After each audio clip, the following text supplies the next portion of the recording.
Joining us now to talk about the impact the coronavirus is having on the tech sector is Chris Caso of Raymond James and Mehdi Hosseini of Susquehanna. A very good afternoon to you both. Chris, I'll start with you. Do you think that reaction today in some of those stocks like the semis is overdone if the reaction was purely because of coronavirus fears? Yeah, and the semi's been up a whole lot over the past couple of months. So really, I think people were looking for any excuse to have them pull back a little bit. But, certainly, something like this, our expectation, I'm certainly no expert on the coronavirus at this point, but, if you expect it is a relatively short-term situation, the reason why we've been positive on the semi since last summer is, some of the fundamentals actually coming into play. Inventory levels coming down, some of the secular drivers coming this year, 5G, rebound in hyperscale, and I don't think the virus is going to change those fundamentals.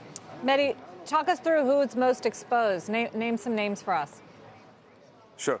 I think expectation has been for consumers to go out and buy the 5G phones. And given the travel ban in China, there is now a serious question as to what extent the 5G phones are going to materialize. And what you see and anxiety in the market is some of the expectation for the second half are right now being questioned. I think it is too early to quantify the adverse impact on the semiconductor demand. What I see is isolated situation where you have China's largest memory manufacturer, YMTC, is located right outside of Wuhan. So any lack of shipment or ban on transportation obviously is going to have an adverse impact on the ability for China to produce their own NAND chips. So that is positive for companies like Western Digital.